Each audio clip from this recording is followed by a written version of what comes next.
In this video, I'm going to walk you through the difference between clicks and impressions in Search Console and what you need to know about these metrics. This is something I was recently asked in my Squarespace SEO lab, but I analyze these two metrics all the time for my clients, so I wanted to do a full walkthrough of this. I'm Cara Wolf, Squarespace SEO expert and website designer. First of all, if you're new to Search Console, it's a free platform offered by Google that analyzes website performance on Google and Google AI mode. So once you've added this to your website, you can access all this data by going to search.google.com/search console. Just make sure you're logged into whatever Google account you use to set it up. Then you'll have your dashboard. This is what we're looking at right now. So if we go to the Performance tab on the left here, this is where you're going to be able to see recent impressions and clicks. By default, it's going to be set to 3 months. You can also toggle 28 days if you're doing this on a monthly basis, or you can go to more, do a longer period, or compare periods. So impressions are when your website shows up in a search engine result page, and this is whether it's AI mode or farther down the page or both. The last I heard, Google counts only one impression, even if it shows up in both AI mode and further down the page. And of course, a click is when someone clicks through to your website. I do want to make a mention that from what I've heard, only about 10% of the actual keywords that people are using to find your site are actually displayed in Search Console. But as with any data tracking tool, it's definitely not perfect. The idea is to get a baseline and improve from there. So we're just trying to get a baseline or a benchmark for your own business, and then you want to either keep things the same or improve it from where you started. So in terms of how to use these different metrics, let's first talk about impressions. For me, impressions are really about gauging the direction that things are headed and just getting a sense if I'm closing in on search intent and starting to rank for the right keywords. So anytime I make changes on my site, I like to know my initial kind of sense of where I'm at is impressions. So this is what I've got in the last 3 months on my website. So you can see the impressions kind of vary. I'm actually going to hit this little arrow, and it's going to give me things that I have the most impressions for. So you can see, obviously, I've optimized my website heavily for Squarespace SEO experts, so it's it's not surprising that that's my biggest impression, and so on and so forth. Now, I'm going to go ahead and toggle on clicks so that we can compare the impressions to the clicks. So what's interesting is, sometimes there's a difference between impressions and clicks. So here I've got a lot. This is currently being sorted by highest impressions. So I've got my highest impressions and clicks, highest impressions, etc. So one of the things that we can look for is when you're getting high impressions but not a lot of clicks, right? So I can tell you from experience that the clicks that are displayed on Search Console are definitely not all of the clicks, because I definitely have had more than 2 clicks for Squarespace SEO Expert in the last 3 months, just based on the constant incoming inquiries. So again, we want a baseline. This is just data where we say, okay, as of today, here's what it is. As of tomorrow, can it be higher? Now, what this tells me is we have some opportunity here. So for example, Squarespace Expert costs, I have a lot of impressions, but not too many clicks. Same with SEO case studies. That could be an opportunity right there. I'm not doing Squarespace for musicians anymore. I've been trying to get rid of that.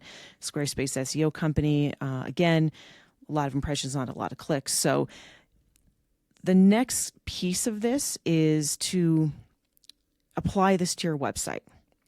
So now that I've started to look and say, okay, where are my highest impressions and where am I losing some clicks?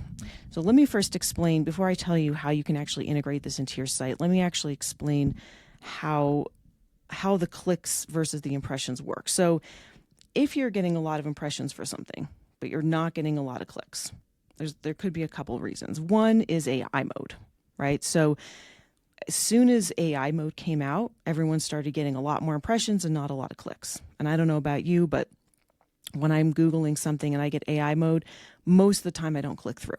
It's gotten fairly decent or satisfactory enough. A lot of times I'll I'll get the answer I need, especially if it's like a how-to article, some sort of tutorial, and I won't even click through. And now Google is using YouTube. I've actually seen a lot of YouTubes being referenced in AI mode. And it's not only referencing YouTube videos, it's actually pulling tutorial content from specific clips in these YouTubes. So it's starting to improve every day. So a lot of times high impressions could just be, the search intent of this particular keyword, Squarespace SEO cost.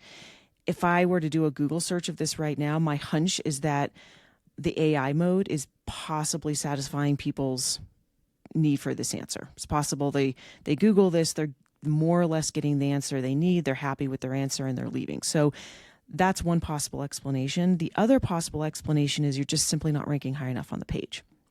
So people are less and less actually going down the page and clicking on things, but traditional search engine result pages are not dead yet.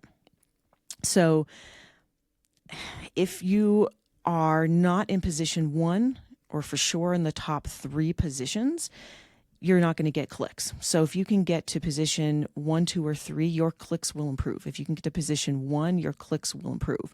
So another approach to this is if it's a particular query that, for example, maybe like the SEO company down here. This is the search intent. I know the search intent for this is, someone wanting to hire someone for SEO, right? So that might be one, that's worth going after, for example. And that's probably one where I'm probably, ranking, but not high enough up to get those clicks. So if you want to look at position, again, you need to ultimately go to Google and see where you're landing with this, but you can actually toggle on average position. So now we have clicks, we have impressions, and now we have position. So this is another kind of indicator. So again, this proves my theory. So here, Squarespace expert cost, it says I'm ranking position 8. That's not really high enough to get clicks, but it's better than these two. So this one, people are just getting what they need out of the AI summary, right? Now, for Squarespace SEO expert and Squarespace SEO specialist, I'm probably just not high enough on the page to get like a high enough volume of clicks. And then if we come down here, same with Squarespace SEO company, Squarespace SEO consultant, probably just flat out not high enough to actually get enough clicks. So in terms of optimizing your website, so now we've actually come in here, we've looked at clicks, we looked at impressions, we looked at position. There's a couple of pro tips I can give you. So one pro tip is I have the Keywords Everywhere Chrome extension enabled here. And you can see it's overlaying volume, click per cost, competition. I think that's what that means, and trend. So don't quote me on this. I'm not sure what that is. Volume, click per cost, and then trend for sure. So here, one of the things that can be handy, I'm going to go ahead and toggle off position, is to look for things where you're getting high impressions and low clicks, but also where the Keywords Everywhere plugin says, hey, this isn't that competitive, right? So the Keywords Everywhere Chrome extension it uses the same software that all the other keyword planner type softwares use. So it's saying best Squarespace designers is not that competitive, or not that it's not competitive, but it says it's, a slightly lower volume. So in theory, it's possible that people could be going for keywords that have higher volume versus keywords that have lower volume. Now, I know for a fact that Best Squarespace Designer is a high competition page, right? So as with all keyword planners, you have to go to Google and actually look at the page to see what kind of competition it has. But this could give you an indicator, just kind of quickly going through, see if there's anything else down here. You can kind of quickly go through and look for, hire Squarespace Designer. This has, I'm getting a ton of impressions, I am getting a click, and according to this, it's a slightly lower volume, and it's saying cost per click is 0. And I actually know that all my Squarespace designers are going to want to go after this one. This is one that I've gone after and had good luck with. So, but for this very reason, because it's a lower competition version of this. So this is a great way to look for alternate keywords So keywords that are maybe less competitive that you can rank higher on the page for, which will improve your clicks. Or like I was looking up here, Squarespace SEO company, this might be a really good secondary keyword for me to go after because I'm getting impressions. I'm not getting any clicks. It has the same search intent as, in the same vicinity as Squarespace SEO expert, aka someone's looking to hire somebody for that. So good way to look for secondary keywords, good way to look for primary keywords, good way to look for lower hanging fruit. Now, in terms of actually applying this, it's a little bit more than just going to your website and implementing these keywords. There's search intent, looking for competition, double checking it in Google, optimizing the page, all these other things. I go over all that in my Squarespace SEO lab, but this is a great way to get started. So if this video was helpful, like and subscribe to my channel and look in the description below for links to my Squarespace SEO lab and all the other good stuff.